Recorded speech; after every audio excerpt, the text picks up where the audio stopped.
Buenas noches, hermanos. Dios les bendiga en esta hora. Amén. Como terminó el hermano Jariel en su clase pasada, el día de ayer, dijo una afirmación muy cierta. Fue Viernes Santo en tiempos de Cristo y de santo, hermanos, no hubo nada.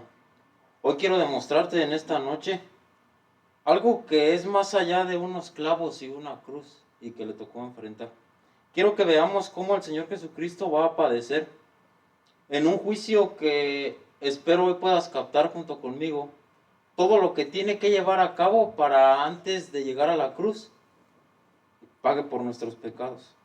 Vamos a ubicarnos en esta parte. Él acaba de orar en el huerto de Getsemaní.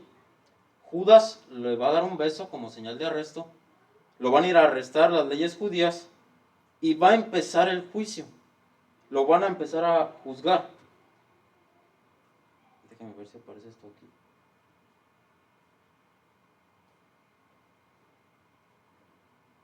Quiero que veamos unas injusticias. Esta es la número 2. Aquí está el primero, hermanos. El primer padecimiento que él va a empezar a sufrir en este juicio, como está ahí en pantalla, es que lo van a enjuiciar, hermanos, en un lugar que es incorrecto. Mire cómo dice el texto ahí en Mateo 26, versos 57 en delante. Los que prendieron a Jesús le llevaron al sumo sacerdote Caifás, a donde estaban reunidos los escribas y los ancianos. Mas Pedro le seguía de lejos hasta el patio del sumo sacerdote. Aquí es en donde deducimos lo siguiente. Cuando el texto nos dice que le están llevando hasta el patio del sumo sacerdote, lo están llevando a la casa de Caifás. ¿Quién es el sumo sacerdote? Caifás. Lo están enjuiciando en su casa, hermanos, en la casa del sumo sacerdote. El juicio se tenía que oficiar en el tribunal del Sanedrín, no en una casa de un sacerdote. El Sanedrín son 70 hombres más el sumo sacerdote. Es un tribunal eclesiástico. Incluso leía este historiador, dice, hermanos, que la arqueología ha descubierto partes en una casa que es una mansión en ese tiempo, que posiblemente era perteneciente a Caifás y Anás. Era una mansión en la que ellos vivían y dicen que es posible que lo pasaron por varias habitaciones para estarlo juzgando, pero no lo hacen en el tribunal. Lo hacen en la casa de un sacerdote. Número 2, hermanos, lo enjuician fuera de horario. Mire cómo dice el texto aquí en Lucas. Cuando era de día, se juntaron los ancianos del pueblo, los principales sacerdotes y los escribas, y le trajeron al concilio. Note el texto, cuando nos está diciendo que es de día, hermanos, no debes pensar en que son 12 de la tarde aproximadamente. Debes estar pensando en el horario judío. Otras versiones ponen cuando era el amanecer. Son aproximadamente aquí las 12 de la mañana o de la madrugada. Se está ejecutando el juicio. La mayoría de los comentaristas dicen es entre las 12 y la 1 de la madrugada cuando lo están enjuiciando. Su primer juicio va a ser en la casa de Caifás. Luego, hermanos, del juicio ante el Sanedrín y en la casa de él, en esta época el tiempo, dice este historiador, el sol sale alrededor hasta las 5:30 de la mañana en tiempo local en Jerusalén. Todo el juicio lo va a pasar de madrugada. Debes pensar que para este tiempo las personas están cansadas y lo están enjuiciando. ¿Qué va a pasar después, hermanos, de que está con Caifás y va al Sanedrín? Bueno, lo van a llevar ante Pilato y con Pilato va a haber dos juicios, uno privado y uno público, y todavía lo pasan con Herodes. Vamos a verlo aquí. Mira cómo nos dice esta porción aquí en el texto. Llevaron a Jesús a casa de Caifás, al pretorio. Era de mañana y ellos no entraron en el pretorio para no contaminarse y así poder comer la Pascua. Lo están llevando de mañana aproximadamente, aquí ya van a ser las 6 a.m. cuando él va a ir al pretorio. Ahora debes entender que ellos no pueden entrar a este lugar porque son judíos y se van a contaminar. El pretorio es el lugar donde gobierna Pilato. Ahí se ponía a los procuradores o a los procónsules. Y de ahí va a estar gobernando y lo van a llevar con Pilato. ¿Qué hace Pilato? Entra al juicio, hermanos. Primero viene un juicio público. Mire el texto. Entonces salió Pilato a ellos y les dijo: ¿qué acusación traéis contra este hombre? Respondieron y le dijeron: si este no fuera malhechor, no te lo habríamos entregado. Note cómo lo están acusando de malhechor. Entonces les dijo Pilato: tomadle vosotros y juzgadle según vuestra ley. Y los judíos le dijeron: a nosotros no nos está permitido dar muerte a nadie, para que se cumpliese la palabra que Jesús había dicho, dando a entender de qué muerte iba a morir. Aquí ya se está ejecutando un juicio público, y esto es lo que les decía, hermanos. Ellos como judíos no pueden dar muerte a una persona, no tienen autoridad, por eso lo tienen que llevar con Pilato, es decir, al gobierno romano. Después de que lo sacó al público, hermanos, le hacen juicio privado, y es esta escena que quizá tú has leído muchas veces. Mira cómo le va a interrogar Pilato. Entonces Pilato volvió a entrar en el pretorio y llamó a Jesús y le dijo: ¿eres tú el rey de los judíos? Jesús le respondió: ¿dices tú esto por ti mismo o te lo han dicho otros de mí? Pilato le respondió: ¿yo soy acaso judío? Tu nación y los principales sacerdotes te han entregado a mí. ¿Qué has hecho? Respondió Jesús: mi reino no es de este mundo. Si mi reino fuera de este mundo, mis servidores pelearían por mí para que yo no fuera entregado a los judíos. Pero mi reino no es de aquí. Me encanta la respuesta del maestro. Le deja ver el propósito al que vino. Y después de estar con Pilato, viene un juicio ante Herodes. Aquí está el texto en pantalla. Entonces Pilato, oyendo decir Galilea, es decir, se enteraba por las multitudes que era Galilea, pregunta si el hombre era Galileo, y al saber que era de la jurisdicción de Herodes, Pilato solo gobernaba Judea. Herodes tenía otra jurisdicción, que era Galilea, que en aquellos días también estaba en Jerusalén. Ahora, hermanos, cuando está pasando esto con Herodes, ya va aproximadamente 1 hora, dicen los historiadores, ya son más o menos las 7 de la mañana cuando ya está con Herodes. Y cuando usted piensa, hermanos, que las cosas no pueden ir peor, se ponen peor. Porque si puedes verlo en toda la escena, después de que entra aquí con Herodes, se va a quedar callado y ya no va a hablar. Y todavía desde que Herodes lo juzga, lo vuelven a regresar con Pilato. Parecía un juego como si no tuviera un chiste. Número 3, hermano, tercera injusticia. Lo enjuician sin una orden formal. No había una acusación formal contra él nunca. Entonces se decretara por escrito. Solamente le están señalando que se hizo o que le están tratando de malhechor. Número 4, note bien esta parte de la injusticia, es muy clara aquí. Mateo 26. Y no lo hallaron, aunque muchos testigos falsos se presentaban. Pero al fin vinieron 2 testigos falsos. Note lo que dicen los testigos. Este dijo: puedo derribar, aquí ya le agregaron, ya no es malhechor. Vean lo que dicen: puedo derribar el templo de Dios y en 3 días reedificarlo. Cuarta injusticia, hermanos, testigos falsos. Llevamos 4, hay muchas. Número 5. Roma, hermanos, no le interesan los asuntos religiosos. Y no puede dar muerte por un asunto religioso. Ahora van a buscar algo que sea político. Por eso lo llevan ante Pilato. Lo cambian a una insurrección, es decir, un levantamiento de un pueblo. Llevan a Jesús con Pilato y ¿qué le dice? Hemos encontrado a este hombre que es reo de muerte. Pero el pueblo, hermanos, va a empezar a argumentar que él ha blasfemado y que él ha hecho eso en contra del emperador romano. Y ya empiezan a cambiar los datos. Ya no tiene nada que ver cómo inició o por qué le estaban acusando. Número 6, hermanos. No están las personas que son correctas. Mire el texto. Entonces Pilato, oyendo esto, llevó fuera a Jesús y se sentó en el tribunal en el lugar llamado el Enlosado, y en hebreo Gabata. Era la preparación de la Pascua y como la hora sexta. Entonces dijo a los judíos: he aquí vuestro rey.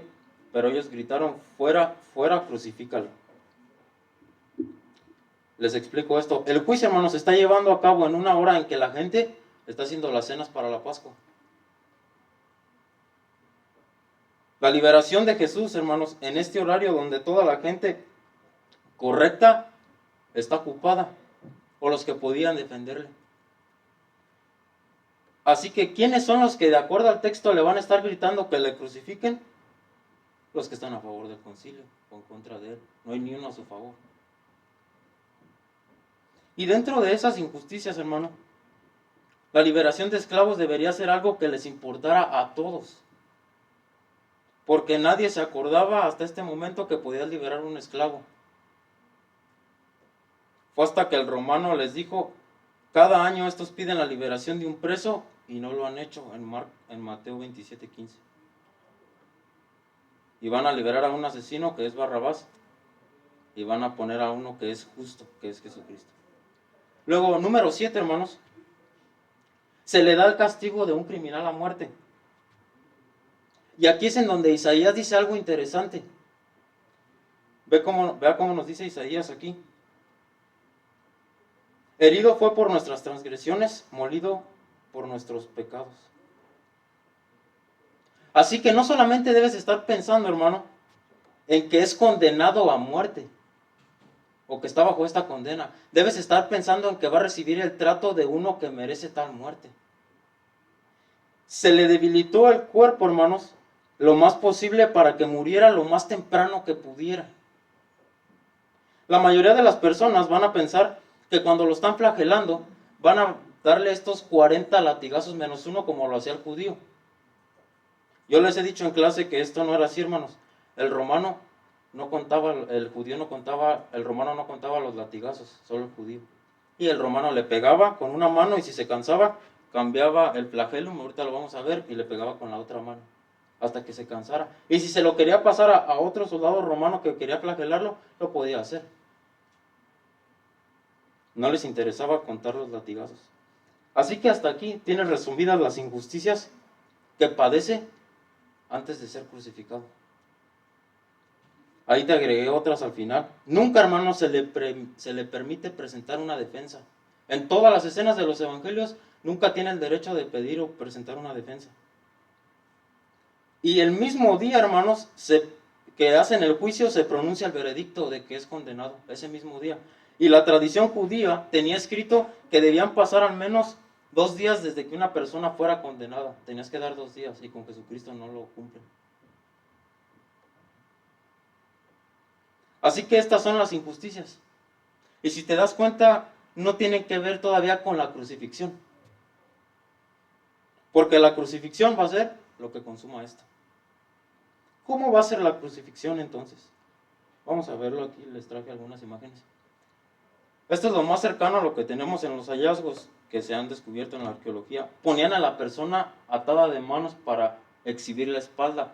Ahora, no sé si se alcanza a apreciar muy bien en la imagen, pero la espalda tenía que quedar tipo abierta. Por eso lo amarraban hacia arriba. Cuando los golpeaban en la espalda, las ataban hasta a este poste. Y note bien, no sé si aquí en la imagen parece que tiene algún taparrabo o algo, pero los ponían desnudos. Y la idea es debilitar a la víctima hasta el colapso si era posible.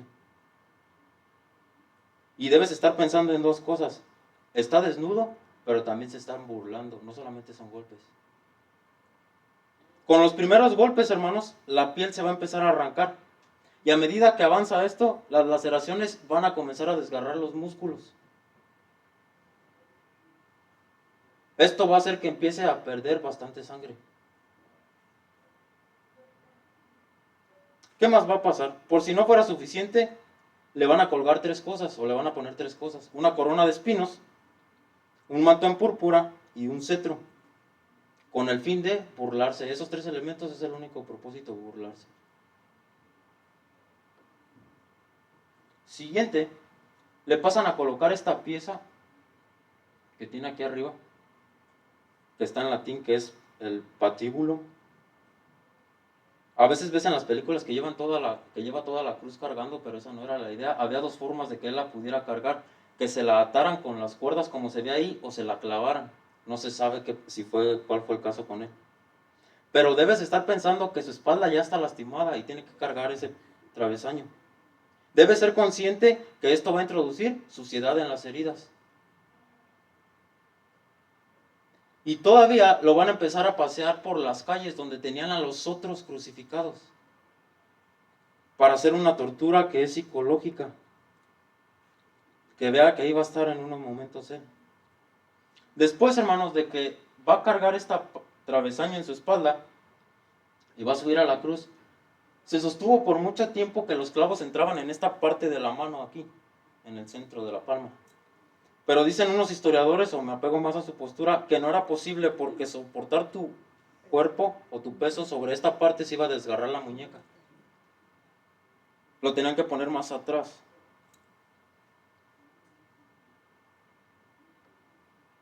Con los pies van a terminar haciendo lo mismo, un clavo, o en algunos casos lo amarraban. Las víctimas de crucifixión, hermanos, está registrado que duraban como mínimo 3 a 4 horas arriba de la cruz, o de 3 a 4 días. Depende qué tanto lo hayan lastimado y cuánto soporte estar allá arriba. Y los historiadores dicen, hermanos, que en el caso de Jesús fue muy breve porque lo golpearon bastante. Quizá duró solo algunas horas. No sabemos si fue tanto por golpes, por la pérdida de sangre, lo que terminó haciendo que se parara su corazón, si sufrió una ruptura cardíaca. Pero hay uno al que más se apegan todos y es la exhalación del aire. Dicen que estar sobre la cruz era casi imposible respirar, porque la posición no dejaba que entrara aire a tus pulmones. La única manera de respirar era que te hicieras hacia arriba, te apoyaras de tus pies o de tus mismos brazos, te hicieras hacia arriba y agarraras aire. Cada inhalación y cada exhalación. Ya no tiene casi nada de sangre y para respirar tiene que hacer este esfuerzo. Cada inhalación y cada exhalación son una agonía para él. A esto debes agregar que está pasando funciones corporales que ya no puede controlar, insectos que posiblemente se empiecen a alimentar de sus heridas, calambres musculares, punzadas del dolor por los nervios que cortaron en sus muñecos, la espalda que se raspa con la madera cuando tiene que subir hacia arriba para tomar aire, y todavía que le escupan y hagan un abuso verbal. Y va a morir completamente solo, con el peso de su propio cuerpo mientras cuelga. Va a hacer que su propio diafragma lo sofoque. Y todavía, hermanos, aparte de esta narración, que yo sé que no vas a encontrar en los evangelios estos datos porque no es su enfoque, todavía aparte de esto tiene que cargar con todo el pecado de la humanidad. Y cuando está clavado sobre esa cruz, va a ser un grito de dolor y le va a gritar a su padre lo siguiente. Déjame ver si aparece esto aquí.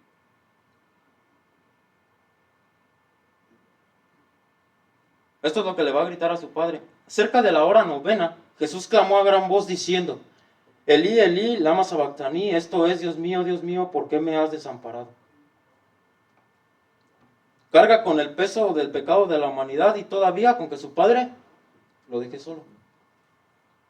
Y esa relación, hermanos, que usted ve perfecta en los evangelios, en Mateo, en Marcos, en Lucas, en Juan, donde él a cada rato se está separando para ir a orar con su padre. Donde siempre el hijo vaya aparta un tiempo para estar con él. Ahora ya no va a ser así. Ya cuando está sobre esa cruz, pagando por nuestros pecados, esa relación que ves entre hijo y padre se interrumpe. Y se interrumpe por culpa de nosotros, por nuestro pecado. Su padre lo tiene que abandonar para vertir la ira sobre él. Y por nuestra culpa esa relación se separa.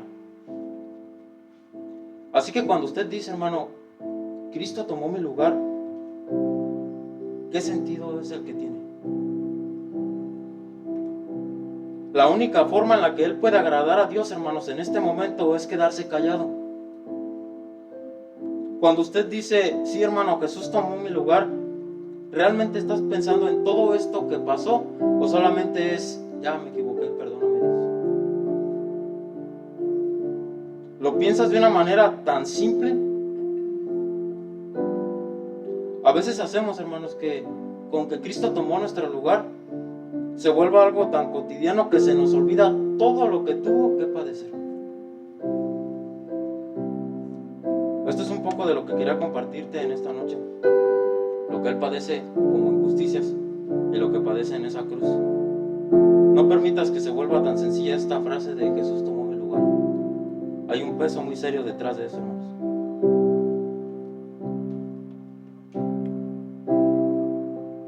Dejo el lugar, vamos a pasar a lo que sigue.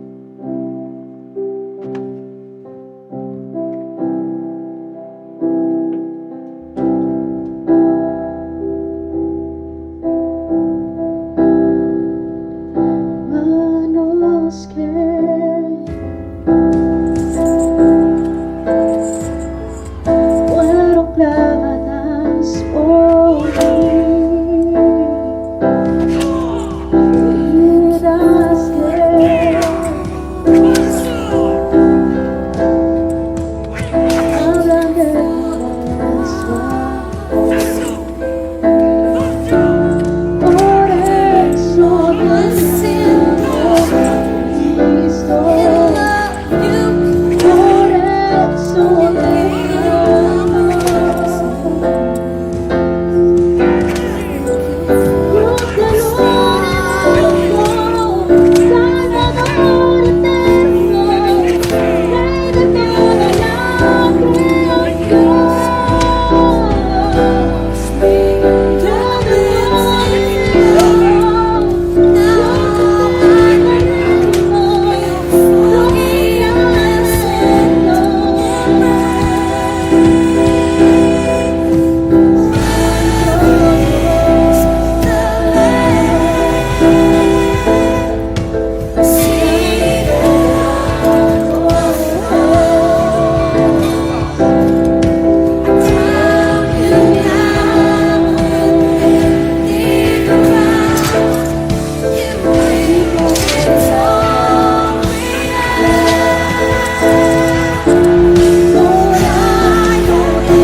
Y ese himno describe en sí palabras sobre la crucifixión y la muerte de nuestro Señor Jesucristo. Es interesante, iglesia, cómo cuando la iglesia primitiva se le da para escoger un símbolo para poder describir y dar una identificación a la iglesia, esta iglesia primitiva escoge la cruz. Escoge en la manera en cómo Jesús murió. La iglesia adopta este símbolo de muerte. Ellos reciben. Ellos han entendido el mensaje. Muchos de ellos estuvieron ahí. Y la cruz y la crucifixión era algo público. Roma quería que cada persona que pudiera ver este acto tan cruel entrara temor en ellos. Ellos querían dar un mensaje.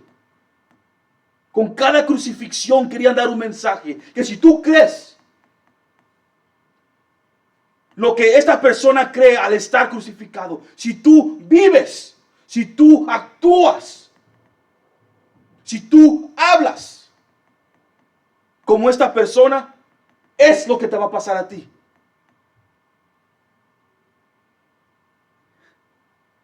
Pero aún la iglesia lo recibe. Y la iglesia lo entiende. Y ellos saben el mensaje detrás de la cruz. Ellos entienden la salvación. Ellos reciben el amor de Dios. Y aun cuando Roma trata de castigar a Jesús inocente, quiere que Jesús sufra lo más posible. Que Él sufra de una manera intensa. Y como lo dejaron todo golpeado, Isaías 52 nos dice, así muchos se asombraron de Él al ver su rostro tan desfigurado, que había cambiado toda su apariencia. Que aunque la gente que conocía a Jesús no lo reconocía, porque su rostro no se miraba igual. Todo esto está pasando alrededor en esa noche. Todo eso está pasando, Jesús yendo, como el hermano Israel acaba de contar, nos acaba de enseñar, de ir de un juicio a otro. Y en esos juicios lo golpean y en esos juicios pasa todo esto hasta que llega a la cruz del Calvario. Ahora, iglesia, ¿por qué? Y es bonito porque queremos conectar esta pregunta en cual Israel nos dejó ahorita. ¿Por qué tuvo que morir Jesús para tomar mi lugar? Si yo soy la razón por qué esto tuvo que pasar. Yo soy la razón. Usted es la razón. ¿Por qué Jesús tuvo que morir de esta manera? Que la única cosa que no fue derramada, en ese día no solamente fue la sangre de Jesús, fue la gracia de Jesús y fue el amor de Jesús que fluyó de Él. Si usted y yo fuimos la causa, la razón por qué Jesús tuvo que morir, eso nos hace a nosotros los villanos de la historia. A nosotros cambia el papel de la historia. Muchas veces nos miramos como la víctima. Esto me ha pasado a mí. Esto me ha pasado a mí. Esto me ha pasado en la vida a mí. Esto fue mi experiencia.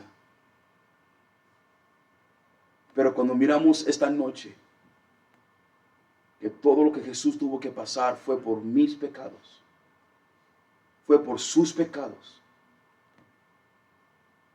dejamos de ser víctimas a ser los enemigos de Dios. Porque todos nos asombramos cuando escuchamos que hubo la multitud diciendo crucifíquenlo. Todos nos asombramos el momento que decimos, wow, como desde 6 días anterior muchos dijeron Hosana y ahora están gritando crucifíquenlo.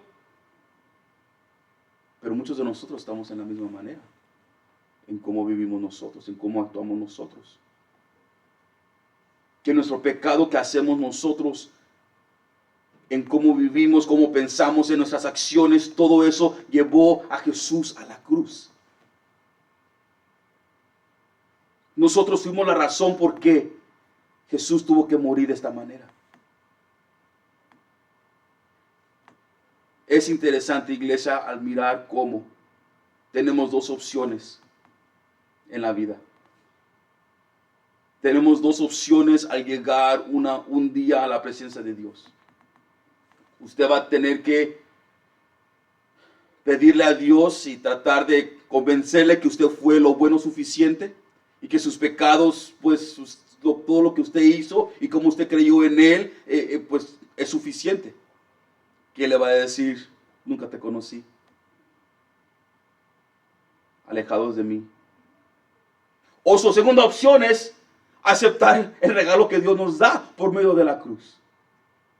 Y cuando usted llegue a la presencia de Dios, usted diga, yo rendí todo a Él. Yo fui lavado por la sangre de Cristo. Yo fui redimido. Y no solamente cambió mi vida por ese momento, transformó mi vida por la eternidad. Yo le serví. Yo me rendí. Él fue mi Señor y mi Salvador. Mi nombre está escrito en el libro de la vida. Tenemos 2 opciones. Y no tenemos que dejar que el enemigo nos engañe como en los tiempos de Noé. Que la gente empezó a creer el mensaje de Noé hasta que la lluvia empezó a caer. No sea engañado, iglesia. No sea engañado, porque va a llegar un punto donde sí va a ser demasiado tarde. Usted y yo no somos buenas personas. Si alguien le ha dicho que usted es una buena persona, no lo conoce. No somos buenos. Él es bueno. Y cuando Él vive en nosotros, su imagen, su amor, su identidad, nos va cambiando más a Él. Es por eso que nosotros queremos hacernos más a la imagen de Cristo. Y no a nadie más. Porque lo más que tenemos a Cristo en nuestro corazón y lo más que nos vivimos como Él, el mundo va a saber quién es Él. Pero no deje que el tiempo corra. No deje, no gaste el tiempo, no gaste la oportunidad. Yom Kippur es el día de expiación, de expiación de los pecados. Es el día donde se celebraba 6 días antes de la Pascua. Y cómo Jesús llega y une estas 2 celebraciones al terminar esta Semana Santa. Él introduce la Pascua, pero Él es el Cordero Santo que va a morir por nosotros. Ya no hay más sacrificios. Ya no va a haber más celebración de Pascua. Nos reunimos. Hoy se termina el pacto antiguo. Jesús va a clamar en la cruz. Jesús va a declarar en la cruz palabras de amor. Jesús va a declarar palabras de bendición estando en esa cruz. No gaste la oportunidad de escuchar la voz de Dios hoy. Jesús en la cruz dice, Padre, perdónalos porque no saben lo que hacen. Perdónalos. No saben lo que hacen.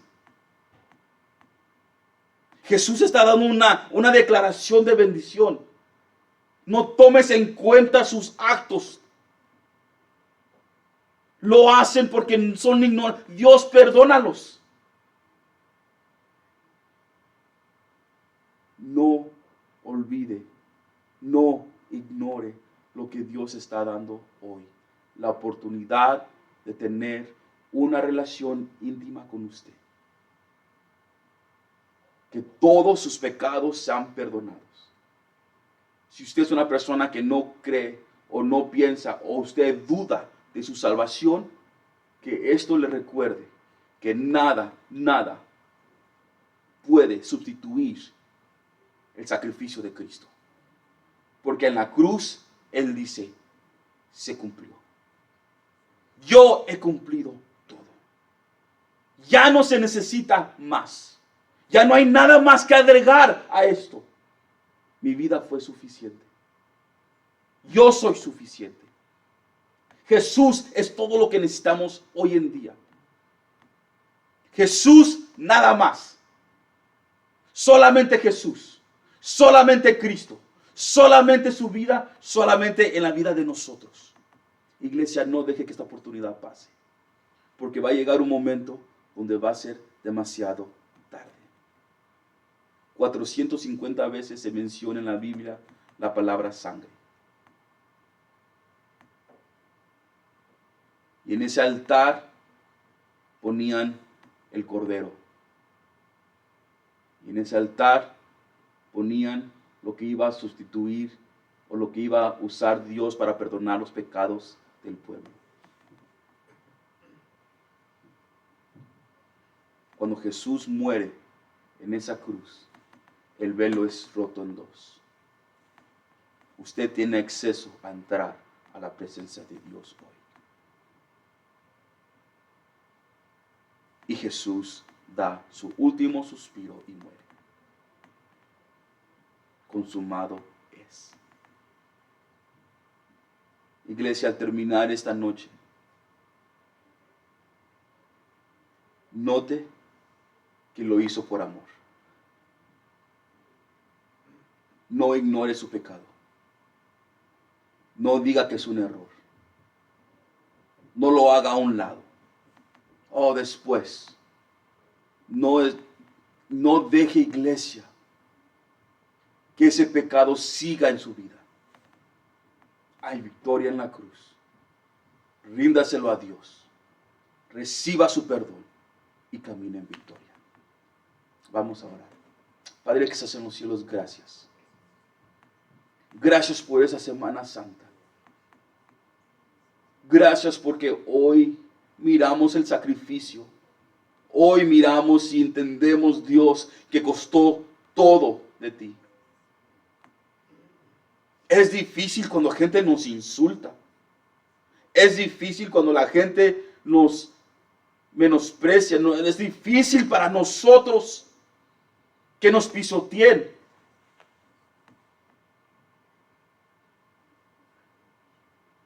Pero en tu corazón, en tu mente, tú lo hacías por amor hacia nosotros. Esa es la gravedad de nuestro pecado. Esa es la gravedad de nuestro pecado. Tiene que haber un sacrificio. Tiene que haber sangre. Y Dios, gracias por dar a tu Hijo por nosotros. Hoy es un día de poder recordar lo que te costó a ti. Hoy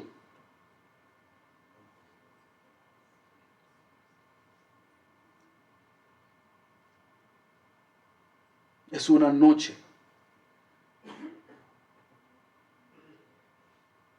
donde había mucho sufrimiento.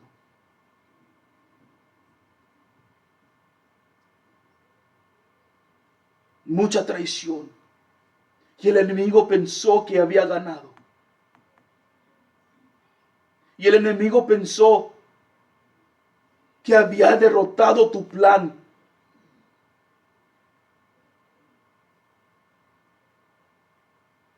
Y hoy en día el mundo piensa que ha destruido a la iglesia. Y el mundo piensa que la iglesia no tiene poder y autoridad. Y el mundo piensa que tú ya no vives. Y el mundo piensa, y el mundo vive de una manera como que tú no eres real, Dios. Pero lo que ellos no saben es que el domingo viene. El viernes tiene que suceder para que podamos nosotros experimentar el domingo. El viernes tiene que llegar.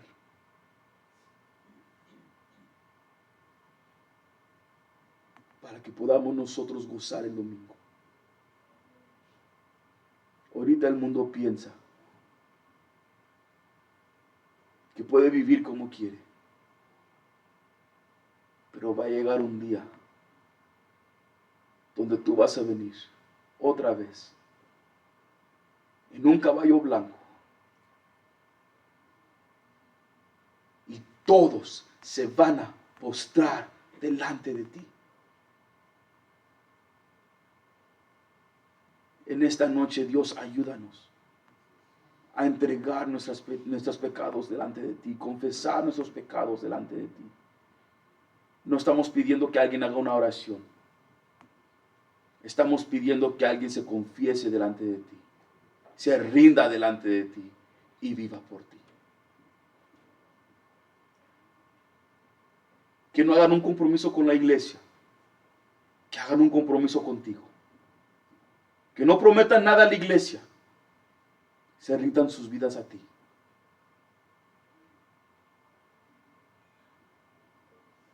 Si alguien en su corazón, Dios, está volviendo a casa, toca su corazón. O si alguien por primera vez te está dejando que tú entres a su corazón, a rendirse todo a ti, toca su corazón. Dios, en esta noche te damos gracias por permitirnos estar aquí. Bendice a tu iglesia. Bendice a los hermanos y hermanas que están aquí. Cuídalos del enemigo.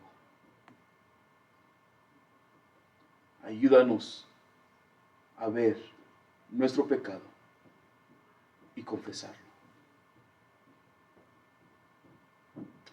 Todo esto lo pedimos en nombre de Jesús. Amén. Iglesia, gracias por estar con nosotros. Es una bendición.